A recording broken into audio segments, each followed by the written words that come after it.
Aleluia. Vemos aqui uma promessa. Essa promessa do versículo 4 do capítulo 21, ela é uma promessa condicionada. O que é uma promessa condicionada? Uma promessa condicionada é que ela exige uma condição. Aqui está prometendo que Deus limpará de seus olhos toda lágrima. Aqui não está falando que vai ser um anjo que vai te receber do céu. Aqui não está falando que é o apóstolo Paulo, que é Pedro, que é João. Não. Aqui não está falando que é aquele pastor que ganhou você para Jesus Cristo, que já vai estar lá, o saudoso pastor tal. Não, é o próprio Deus, que quando você chegar naquele ambiente, Ele vai enxugar toda lágrima. E vemos aqui uma promessa que não haverá mais dor, não haverá mais lágrima, não haverá mais doença. Por quê? Porque essas coisas são passadas. Mas temos aqui, mediante esse texto, que aqui tem um número específico e certo para algumas pessoas. Vemos que no livro do profeta messiânico, no livro do profeta Isaías, no capítulo 53, onde ele vai retratar sobre todo o sofrimento do Messias, ali ele fala que por nossas pisaduras, pelas suas pisaduras nós somos sarados. Ali ele fala que ele foi moído pelos nossos pecados. Mas vemos que no versículo 11 do capítulo 53 diz assim, que ele verá o fruto do seu trabalho e ficará satisfeito. Então eu creio que através da palavra, através do que a palavra diz, eis que tem um número grande de salvos, aonde o próprio Cordeiro, aonde o próprio Messias, onde o próprio Cristo ressurreto, ele vem e ele vai ficar satisfeito. E aqui nesta noite estão salvos em Cristo Jesus. Vimos que esse número específico de pessoas, eles não negaram a Cristo, eles romperam o orgulho, eles confessaram Jesus como legítimo e único Salvador. Mas vemos também que a Bíblia retrata de um outro número de pessoas, um outro número que viveram sobre esta terra, que vivem até os tempos atuais, que é um número de pessoas que não confessaram a Cristo, andaram segundo o seu próprio entendimento, andaram segundo a sua própria concupiscência, andaram segundo os seus deleites, andaram segundo o seu entendimento. E o que vai acontecer? Para este povo, que é um número específico também, tem um outro lugar, onde ele vai ter outra recepção, onde ele vai ser outro caso. Mas aqui nós retratamos no final de todas as coisas. Só que para mim falar de um possível final, diácono irmão Aguinaldo, eu tenho que lembrar do início. Para mim poder falar do céu, eu tenho que falar que teve uma promessa para o céu. Para mim falar do lago de fogo, eu tenho que apresentar as causas porque estas pessoas vão ser lançadas no lago de fogo. Vejamos que no livro de Gênesis, no capítulo 3, ali retrata sobre a queda do homem. Deus ele faz um jardim. Sobre esse jardim tinha todas as coisas que eram perfeitas. É entrega ao homem. Mas este homem ele recebe uma condição. Ele recebe uma só ordenança. A ordenança para este homem, igreja, era que de todos os frutos daquele jardim ele tinha autoridade, ele tinha domínio, ele podia comer, mas da árvore que se encontrava no centro do jardim, nesta ele não poderia tocar, porque Deus ele alerta Adão. Olha, vejamos, Deus ele orienta Adão, não coma, porque lembra-te, Adão, que tu és pó, e se você passar a comer deste fruto, tu retornará ao pó. Mas com o passar dos tempos, o que acontece? Vemos que a Bíblia diz que certa feita a mulher que foi dada como adjuntora, a mulher que foi dada como companheira de Adão, ela se pega contemplando esta árvore. Ela para o animal mais sagaz daquele jardim, que era a serpente, que a Bíblia o retrata como o próprio diabo, observa e vê ela contemplando aquela árvore que Deus outrora já tinha falado para que ela não tomasse, não comesse daquele fruto. Vemos que o animal, ele se aproxima de Eva, ele chega até Eva e ele não desmente Deus, ele também não mente, mas ele abre uma possibilidade para que ela coma. Ele chega até Eva e fala: Eva, todavia, se comerdes desse fruto, vós não morrereis, mas terás a visão de Deus. Aquilo desperta o quê? Desperta uma curiosidade. Mesmo nós, sabendo, crente velho de dentro de igreja, presbíteros,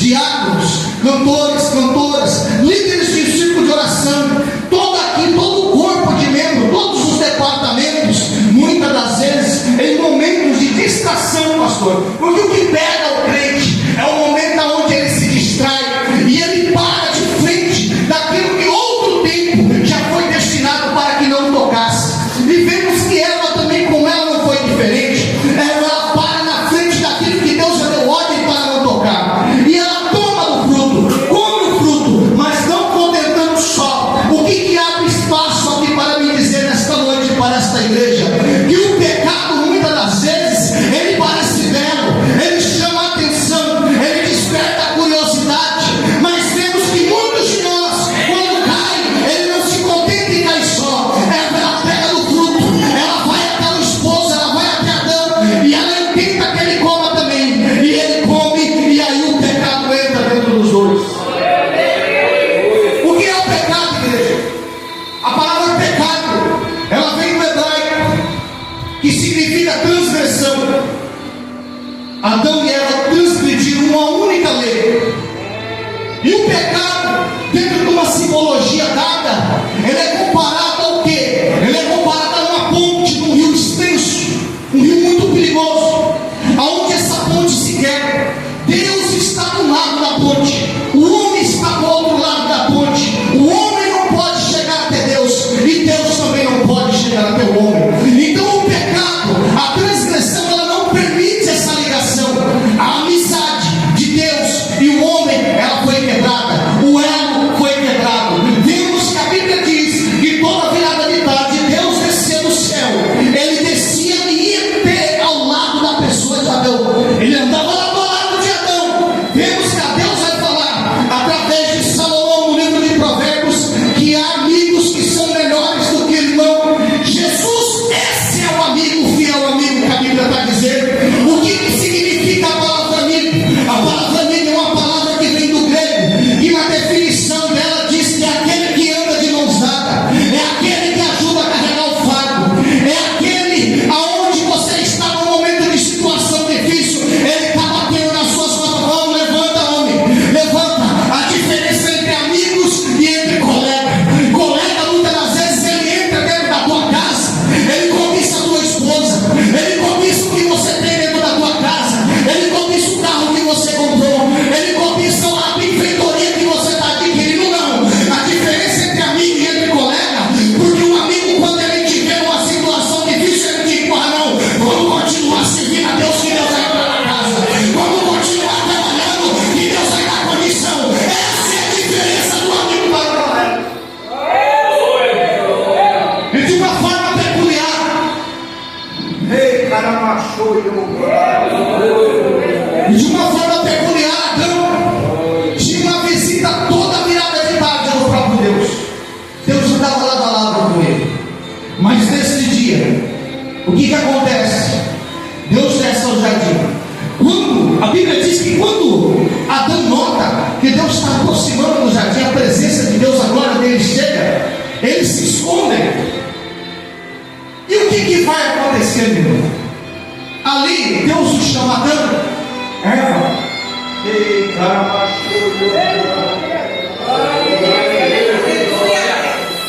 Chama por 3 vezes.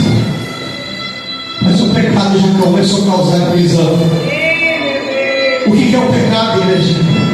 Vemos que quando a gente está na posição que Deus quer, a gente não intimida de pegar esse microfone, a gente prega, a gente canta, a gente tudo. Está cantando mal, mas está tentando, está fazendo a obra, quer pregar de qualquer jeito. Agora, quando está em pecado, a tendência é se esconder. O primeiro sintoma do pecado é a vergonha.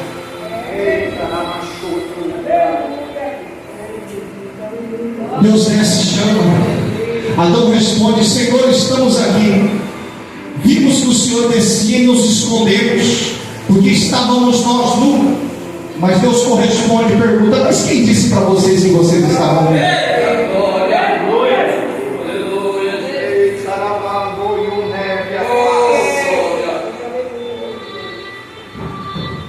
Quem disse para vocês que vocês estavam nus? Que até cometer um pecado não tem nada a ver, mas depois que comete um pecado, a ficha cai. A ficha caiu para ela. A ficha caiu para ela. Vemos que toda ação, ela gera uma reação. Você não é obrigado a plantar, mas é obrigado a colher o que plantou. Deus está falando com alguns aqui dentro da casa.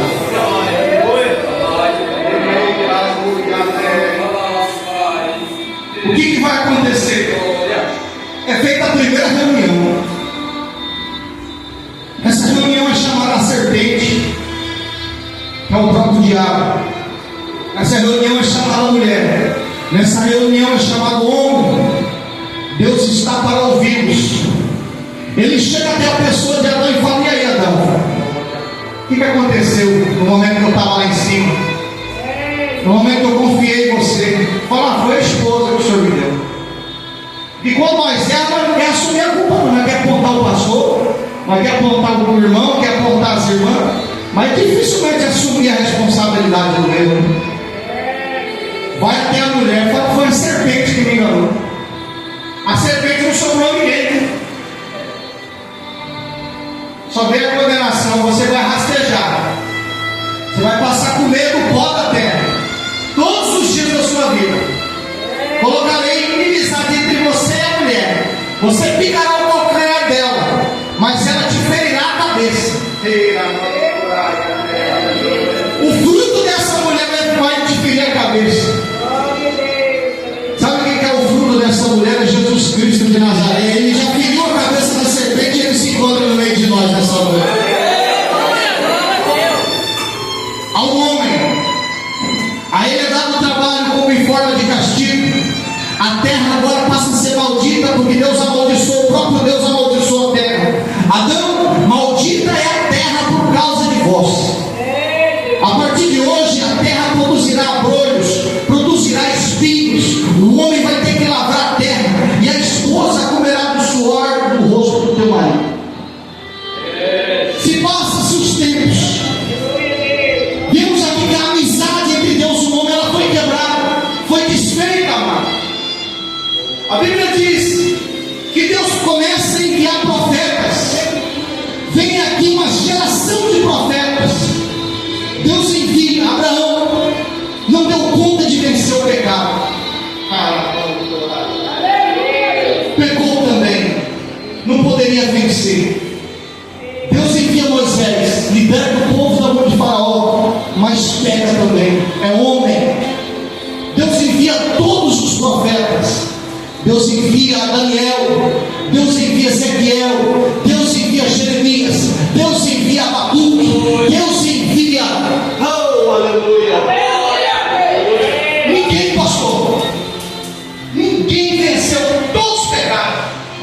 O homem segundo o coração de Deus, ele matou e adulterou. Adão, que é conhecido como pai da fé, ele foi incrédulo. Moisés cometeu assassinato. Todos pecaram, todos foram destituídos no pecado, ninguém conseguiu vencer o pecado, mas tinha uma promessa.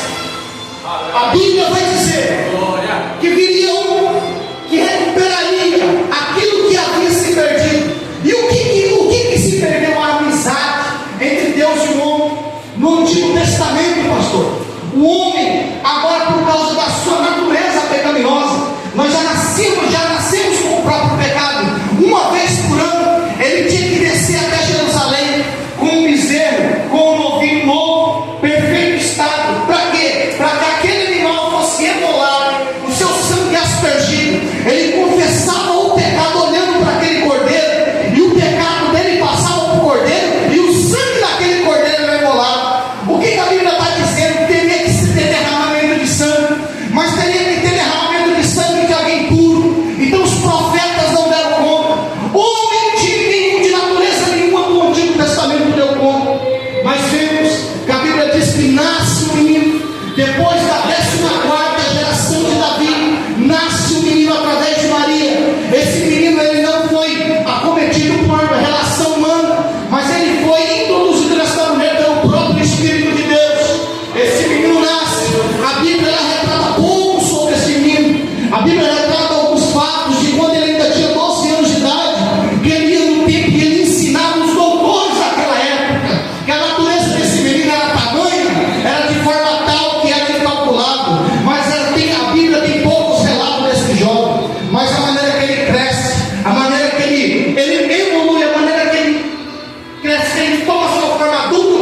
acontece? A Bíblia diz que aos 30 anos de idade, por que os 30 anos de idade? Um profeta, um sacerdote, ele não pode começar seu ministério sacerdotal, ele não pode executar a função, a missão de profeta antes dos 30 anos. Então Cristo, para que não quebrar a lei e não cometer pecado, ele espera o tempo certo. As coisas de Deus têm tempo. É o que nós estávamos conversando até agora há pouco, pastor. Olha, tem tempo para você aprender, tem tempo para você crescer, tem tempo para você reproduzir. Deus te fez uma promessa, igreja, mas está no tempo dele.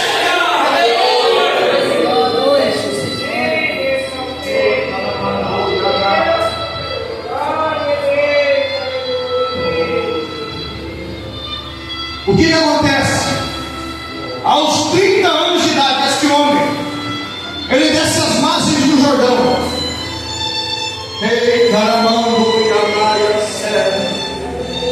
Ele vai ter com um homem cujo nome era João Batista. Quando ele adentra na água desse rio, ali no meio do deserto, este homem vence a grandeza. Deus revela a grandeza deste homem que está chegando para João. João olha, ele chama a atenção dos seus discípulos e fala: eis ali o Cordeiro de Deus, a qual não sou digno nem de desatar a sandália dos seus pés. Quando Jesus se manifesta no desejo de ser batizado por este homem, a Bíblia é clara que João de antemão ele tentou rejeitar. Por quê? Ele falou: não, é mister que o Senhor me batize. Mas Jesus, para quê? Para dar cumprimento às Escrituras, ele dá ordem para não ter que se cumprir a palavra que já foi profetizada. Jesus é batizado. Eis aqui a primeira função. A primeira função daquele que serve a Deus é confessar o Senhor publicamente. Ele já deixa o legado aqui. O legado é o legado do batismo. Vemos que após ele ser batizado, pelo mesmo Espírito que ele foi guiado ao deserto, ali nas margens do Jordão, o mesmo Espírito o leva até o deserto. E ali ele começa um jejum. Ali ele começa uma preparação. O que significa, presbítero Jefferson? A palavra deserto. A palavra deserto é uma palavra que vem do grego, que se define lugar de preparação. Então Cristo começa a se preparar. Ali ele começa um jejum seco, ou seja, não poderia comer e não poderia beber. Ele começa um jejum de 40 dias e 40 noites. Eu estou dizendo 40 dias e 40 noites sem comer e sem beber nada. Mas vemos que quando mesmo ali já começa a ficar fraco, quem que aparece até ele? O inimigo das nossas almas, a antiga serpente que enganou Eva, enganou Adão lá no início, agora aparece para o segundo Adão. Mas o primeiro Adão, ele tinha toda a essência, ele foi feito perfeito, mas ele não tinha a essência de Deus. Esse segundo Adão que a serpente tenta enganar, ele é o próprio Deus. Quando ele chega, a primeira coisa que essa serpente, a primeira coisa que o inimigo de nossas almas tenta fazer com Jesus Cristo é confundir, falando: olha, se és verdadeiramente filho de Deus, dá ordem para que essas pedras se transformem em pão e comam. No mesmo tempo Jesus olha e corresponde com a palavra. Ele entende, mas com a palavra Jesus responde dizendo: nem só do pão viverá o homem, mas sim de toda a palavra que sai da boca de Deus.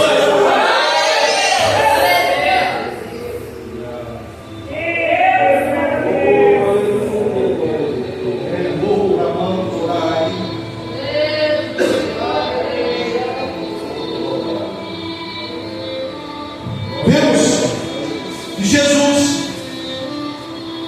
ele corta. O diabo pega ele, leva no lugaral, mostra todos os reinos. E a Bíblia, onde está escrito isso, é no livro de Mateus capítulo 4, que retrata a tentação de Jesus. Como que Jesus pode ser tentado?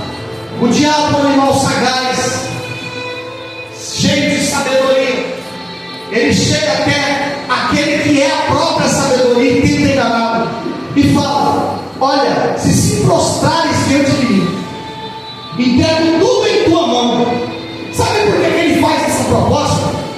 Adão quando peca, Adão quando erra, ele pega tudo aquilo que era santo que foi dado a ele, e ele entrega. O homem entrega as mãos do diabo. E o diabo vai tacar isso na cara de Cristo lá no deserto, dizendo: a mim foi entregue, e eu dou a quem eu quero. Se prostrar diante de mim, eu entrego todo o domínio. E no entanto, ele já não precisaria de se sacrificar, porque ele sabia que o sangue dele tinha que ser derramado sobre a terra. Se ele aceita, de certa forma, a tentação que Jesus sofre é essa.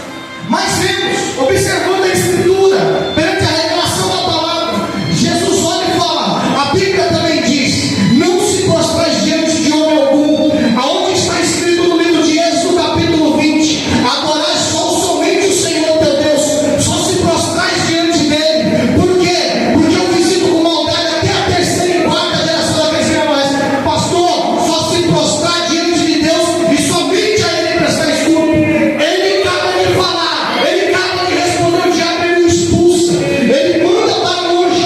A partir daquele momento, os anjos descem do céu e o alimentam. Eu quero dizer para você, igreja, nesta noite, no momento, muitas das vezes, que você está buscando, bate aquela fraqueza espiritual, você acha que você está só, mas é o momento que Deus está te observando no deserto, e é nesse deserto, é no momento de fraqueza, pastor, que o inimigo se levanta, mas resiste o diabo, e ele fugirá de vós. E Deus tem uma palavra nesta noite: resista, resista, que o meu dou ordem para que os meus anjos desçam e sirvam você.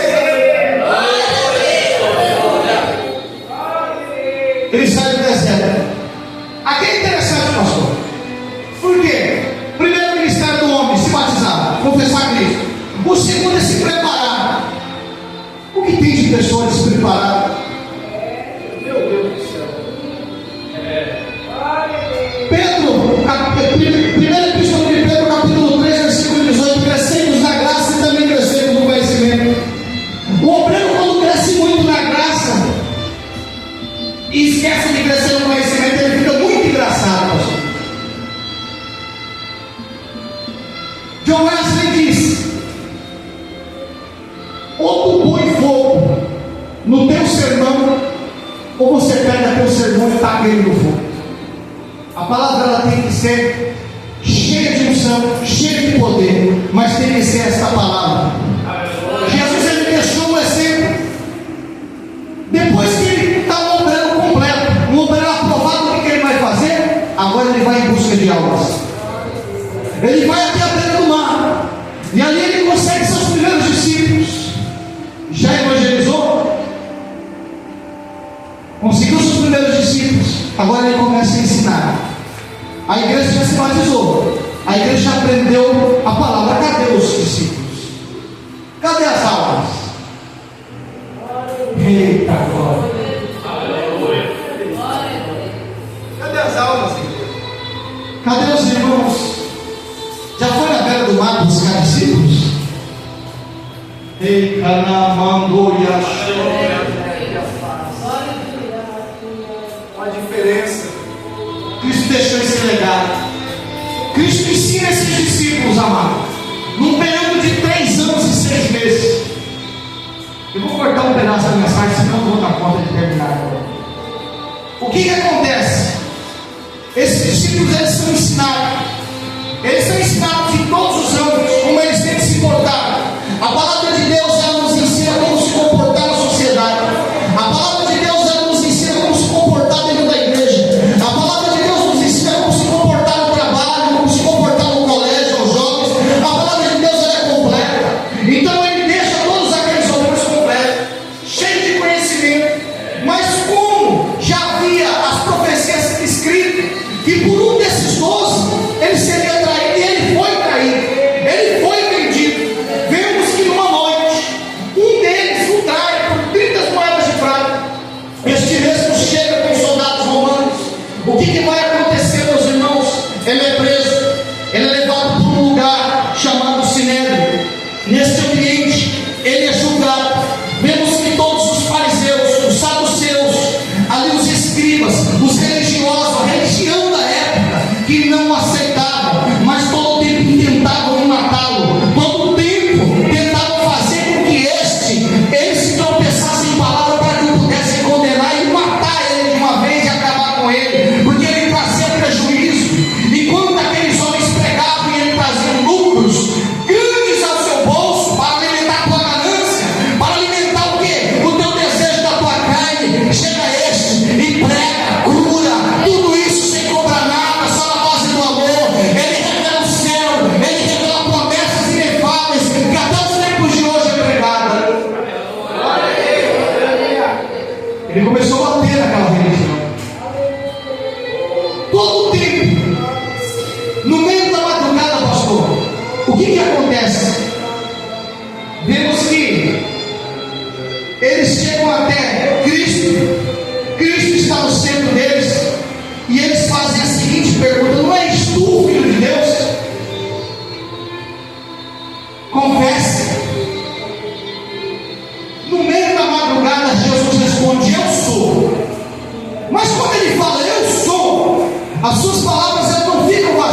a terra treme.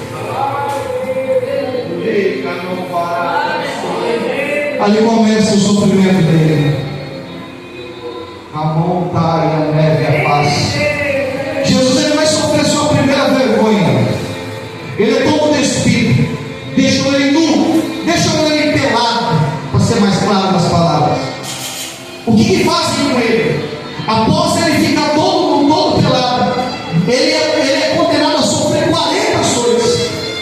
Mas se ele sofre 40 açoites, pastor, ele fica isento do resto da condenação, porque quem regia o Estado judaico naquela época já não era Israel, mas era Roma, por causa das leis que estavam sendo aplicadas. E se ele sofre 40, ele já ficava isento. Então ele sofre 40 menos 1, para que sua condenação viesse a continuar. O açoite do soldado romano era um açoite cujo tinha 4 pontas. A ponta desse açoite tinha pedra amarrada. A ponta desse açoite tinha dente de crocodilo, tinha osso de animal selvagem. Aquilo, quando batia no nosso Senhor Jesus Cristo, a sua carne, a sua pele era dilacerada. Ele era rompido, ele ficou todo dilacerado, ele ficou todo rasgado, todo machucado. Os seus ossos da sua costela ficou todos expostos, como se não bastasse. Pega um madeiro que pesa por volta de 70 quilos, ele já todo machucado, e coloca sobre os seus ombros. E ele tem que descer uma via para subir um monte. Essa via é conhecida como Via Dolorosa. Ele tem que chegar num lugar chamado Gólgota, que é conhecido como Caveira. Ele chega até desmaiar certa parte desse caminho, porque ali tinha uma multidão. Ele estava fraco, todo machucado, com uma coroa de espinhos em suas cabeças, derramando sangue por onde passava. Mas vemos que ali, aquela multidão que o seguia, atrás de milagre, atrás de pão, atrás de peixe, agora o segue, observando a vergonha que ele está passando. E Jesus Cristo, amado, ele era seguido por volta de 13 a 15 mil pessoas diariamente. Ele quase não tinha tempo, ele quase não tinha descanso. Essa mesma multidão agora está vendo tudo isso acontecer. Quando ele chega ao Gólgota, quando ele chega ao Caveira, o lugar da crucificação, ali já tinha 2 ladrões ali que já estavam crucificados. Vemos que a Bíblia diz que ele é pregado com uma de suas mãos, mas quando vai pregoar a outra mão, o que acontece? A cruz não tinha medida de Cristo, a cruz era maior, a cruz era para um ladrão, era para um assassino da época conhecido como Barrabás. Mas vemos que quando Jesus vai ser esticado, ele não dá a medida dele, pastor. Tem que esticar, tem que puxar, porque a cruz não tinha medida de Cristo, a cruz tinha medida do presbítero Jefferson que está pregando aqui nesta noite, a cruz tinha medida de todos os irmãos, a cruz tinha medida do pastor, a cruz tinha medida dos visitantes que vêm acompanhar, mas a cruz não tinha medida de Cristo.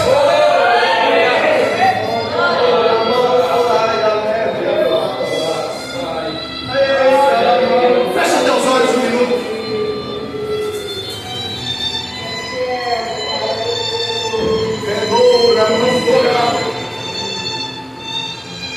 A Bíblia diz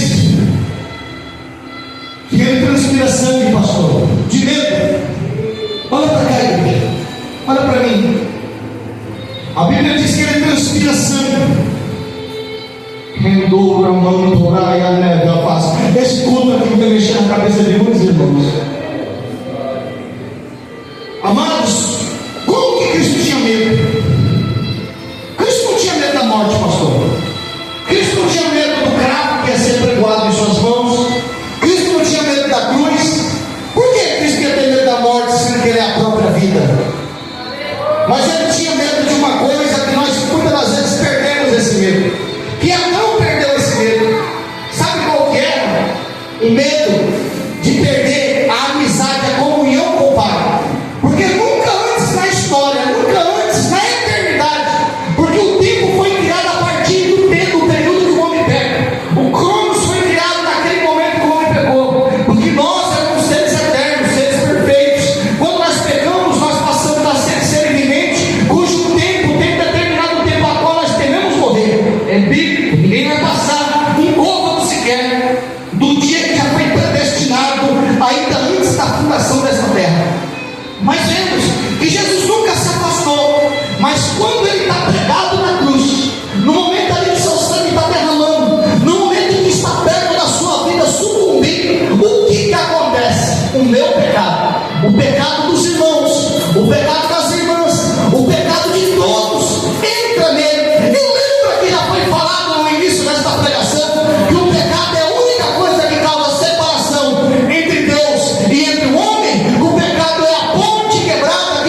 é nós. Ele canoia sé. Ele canoia naia sé. Às vezes se eu estivesse pregando aqui, agora estava. Me perdoa se não falar essa. A Bíblia diz que ele morreu, ele foi morto na sexta-feira. No domingo de Páscoa ele ressuscita. Ele vai se apresentar aos irmãos. E a Bíblia diz que ele vai ficar por volta de 40 dias dando as últimas instruções. Eu disse 40 dias. Agora ele vai ficar dando as últimas instruções. Vemos que segundo escreveu São Marcos, capítulo 16, versículo 15, a Bíblia diz: ide-vos por todo o mundo, anunciai este evangelho a toda criatura.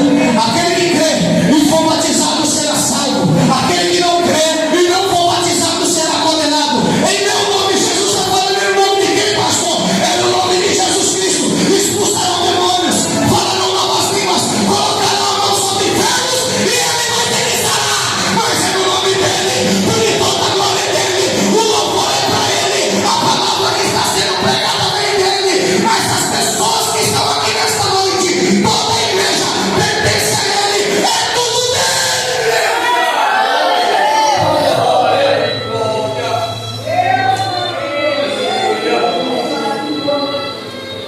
Ele retorna ao céu.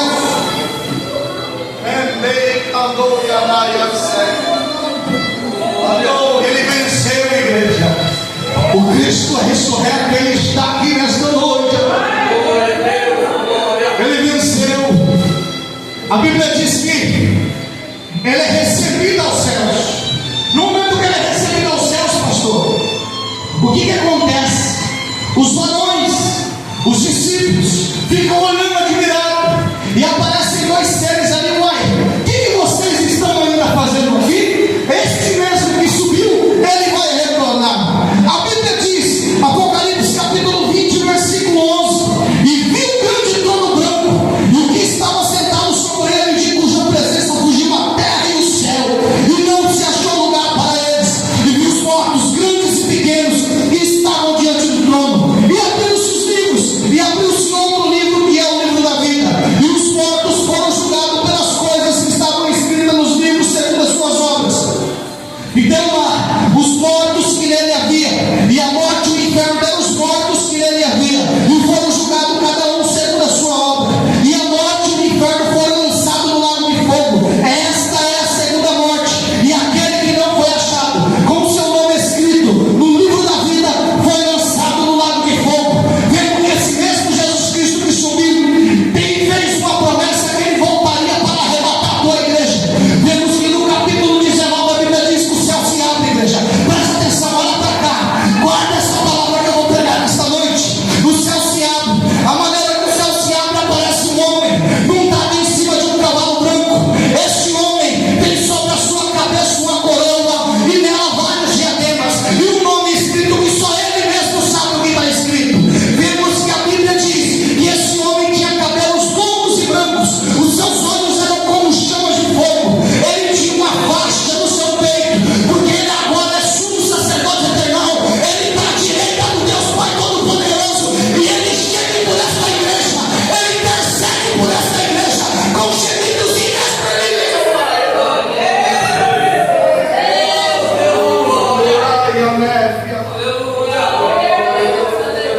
Ele tem uma faixa.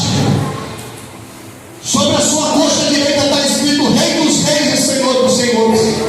Mas o que me preocupa da narrativa do que eu estou passando no capítulo 19, que antecede o que eu li no capítulo 20, é que na sua boca sai uma espada afiada de 2 fios, e com ela ele ferirá as nações. Isso daqui eu não aprendi estudando, isso aqui eu não aprendi em escola dominical. E me preocupou quando eu ouvi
abençoa. Agora ele desce com a vara na mão, agora ele desce com o cajado. Porque antes ele veio salvar, agora ele veio condenar. Esse significado. A Bíblia diz que todos serão chamados. Foram chamados grandes, foram chamados pequenos. O mar devolveu seus mortos, o inferno devolveu seus mortos. Aquele que facções criminosas mataram, ocultaram o cadáver, que foi perdido ossada, que perdeu tudo. A terra vai prestar conta e vai ter que ficar de joelho em frente do trono. A Bíblia diz que todos foram chamados grandes, foram chamados pequenos. Presbítero Jefferson, quem são os grandes? Os grandes são aqueles que receberão autoridade para legislar leis justas aos pobres, justas àqueles que não têm tanto benefícios. Os grandes são presidentes da república, vereadores, professores, pastores, presbíteros, homens que foram dados poder e autoridade nessa terra, que não executaram o trabalho segundo a vocação ao qual fossem chamados. Haverá um dia de prestação de conta. Continue mentindo, continue enganando, continue na prostituição, não tem problema não, pastor. Continue arrumando um grupinho para falar mal de liderança.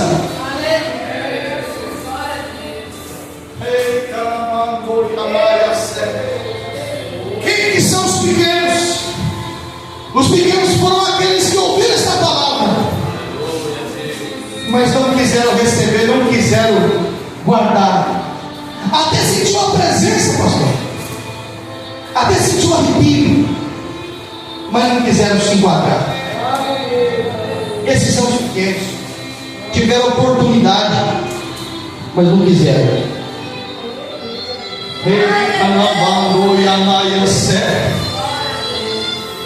A Bíblia diz que tem um lugar reservado.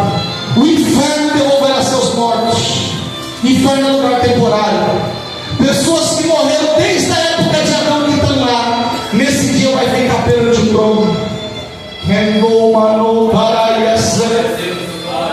eu olhar um pouquinho. Olha para dentro de você. Se esse cavaleiro que está em cima do cavalo branco vir buscar a igreja hoje, tu vai ou tu fica? Eu não ia vir de lá para cá, chegar aqui e ficar mentindo para vocês. Não, eu vim aqui para pregar a palavra de Deus e ela vai ser pregada. Como que tu está? Olha para dentro de você, igreja. Tu sobe ou tu fica para enganar o trono?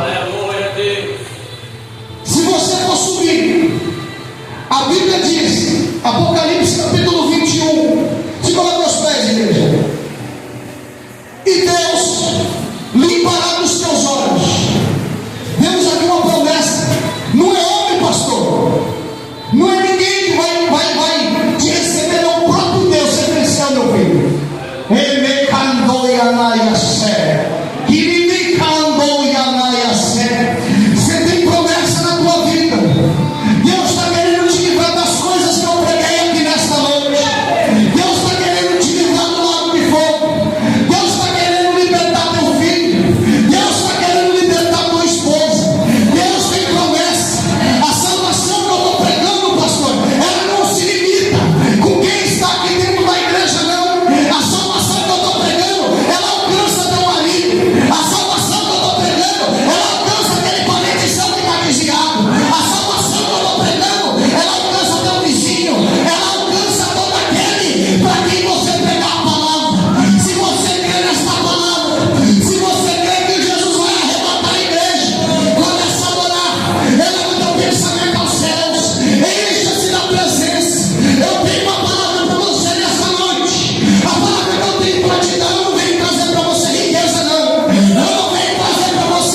Oh, Deus de glória!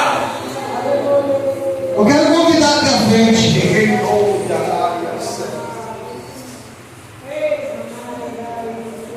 Aleluia, Deus, sua glória! Eu quero convidar aqui à frente você que está afastado da presença de Deus. Lembre-se, terá um dia de prestação de contas. É hoje. Deixa para amanhã não, a salvação é hoje. Quem aqui está afastado, ou quem não confessou Jesus Cristo ainda, eu convido você para vir aqui reconciliar com Deus nessa noite. Aleluia, Deus! Cometeu algumas falhas e sente de vir reconciliar, pode vir também. Não tem ninguém. Quem aqui está com problema de saúde, pode vir aqui à frente que eu vou orar e Deus vai curar. Eu creio. Quem crê que Deus cura agora aqui? Problema na justiça. Vem aqui à frente, Deus está me revelando que tem alguns aqui que tem um problema na justiça.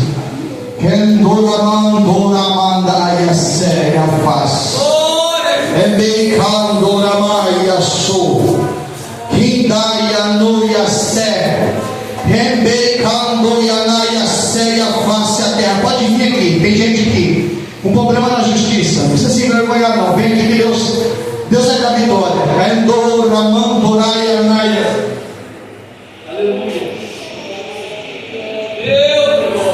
Você mais específico, vocês duas, irmã. A senhora está com problema de saúde, irmã? Vamos orar. Por 6 meses eu vou, no final do culto eu vou orar. A irmã é problema na justiça, né? Pode falar, irmã. Aleluia, Deus, sua glória! Deus vai te dar vitória. Eu não quis te expor, o Espírito não deixou te expor, mas Deus vai te dar vitória para a causa. Você crê? Recebe em nome de Jesus Cristo. Quem crê que Deus vai dar vitória nessa noite?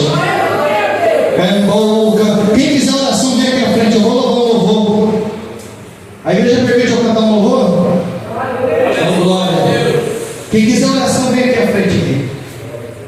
Quem quiser apresentar qualquer coisa, pode vir aqui, nós vamos estar orando.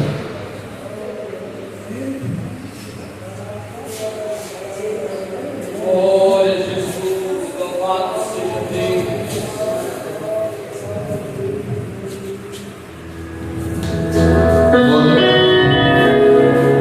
Glória a Deus, aleluia. O senhor de camisa laranjada, laranjada. O senhor pode vir, vem aqui o senhor também.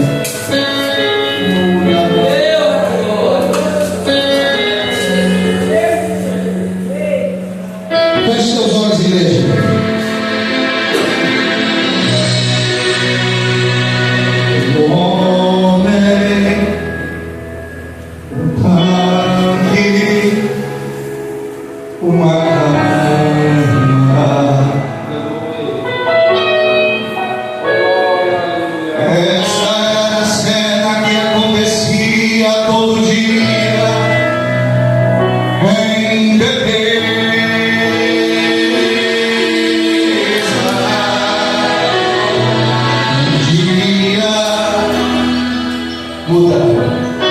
A cena, pois um personagem casareno apareceu.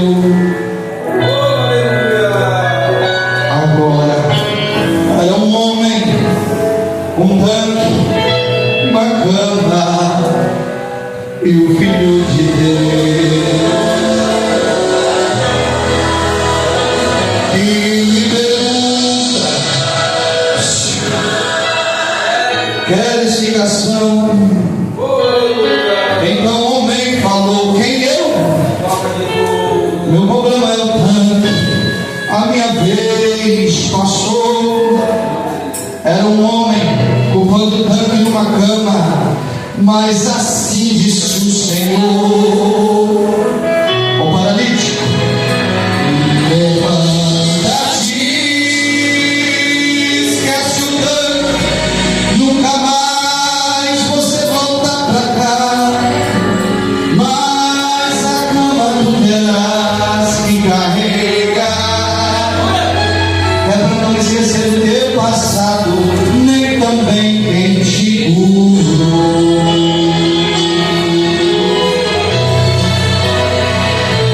Há momentos que Jesus nos faz amalgamar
igreja. Quem doia, noia, sé. Quem me candoia, naia, sé, a face. E me candoia, naia, sé, a face. Doença, no nome de Jesus Cristo você já perdeu. Em nome de Jesus. Senhor, meu Deus, meu Pai, está aqui teu servo. Em nome de Jesus Cristo, Pai, o Senhor me revelaste uma armadilha. Preste atenção, jovem. Eu não te conheço, eu nunca te vi na minha vida, mas o diabo estava armando um laço para a tua vida. Andai atento com as coisas, se apegai na presença de Deus, porque hoje Deus está te livrando de uma cova que foi aberta para a tua vida. Hoje Deus está repreendendo um laço. O diabo ia arquitetar algo que ia custar a tua vida, mas o Deus que vê antes do tempo rasga todo o projeto arquitetado pela mão do diabo, rasga todo o projeto arquitetado pela mão do inimigo e pega na tua mão e manda te dizer que Ele te ama e Ele te guarda. Fica na minha vontade, no centro da minha vontade, porque é eu que te sustento, é eu que te guardo, é eu que te mantenho, é eu que abro as portas e é eu que repreendo o inimigo da tua alma. Ele me encantou. Deus está entrando na causa da tua vida. Que não maia soia neve, que doia naia sé, endora mandorai, que boa mandorai sé, porque duvida da minha promessa que já te fiz. Emei candoia naia sé, tenho te guardado, remei candoia naia sé, tenho promessas para a tua vida, tenho promessas, amandora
Fica firme,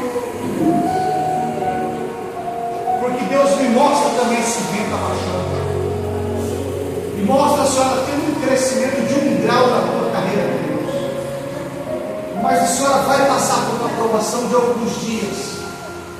A igreja é testemunha do que eu estou falando aqui.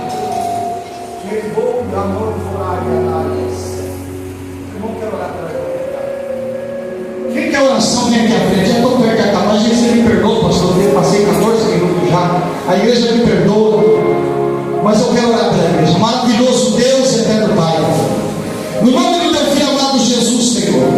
Pai, eu te apresento, papai. Eu sou noiva, papai, que está toda pronta te esperando, Senhor, aqui nesse lugar. Senhor, abençoe, papai, os irmãos. Abençoe, papai, aqueles que, papai, que vieram aqui nesta casa. Senhor, no nome de Jesus Cristo, eu ministro, papai, uma palavra de prosperidade na vida dos teus servos. Eu ministro, papai, uma palavra de paz. Eu ministro, papai, vida e vida com abundância na vida de cada um daquele que crê. Senhor, enche a tua casa na tua presença. Enche esse lugar de medo, traz ceifeiros, papai, para trabalhar na sua obra. Traz homens de coragem, mulheres de coragem, que estejam dispostos a trabalhar e ajudar, colocar o preso no ombro e andar firmemente dentro da tua casa. Abençoe o obreiro, papai. Abençoe teu pastor neste lugar. Derrame sobre ele, Senhor, uma prosperidade tal, para que ele possa fazer a sua obra com tranquilidade. Coloque, Senhor, pessoas, papai, para ajudar ele nesse ministério, pessoas com vida financeira também, para que ele possa ter mais sossego, para que ele possa, Senhor, alcançar os desejos do coração dele, para executar a tua obra com perfeição. Visita a esposa do teu pastor, visita filhos, visita a casa, repreenda todo laço do inimigo. Senhor, no nome de Jesus Cristo, eu repreendo toda palavra contrária nesse ministério. Senhor, no nome de Jesus Cristo, eu repreendo toda obra de inveja, toda obra de macumba, toda obra contrária da vida da mão do diabo, mas profetizo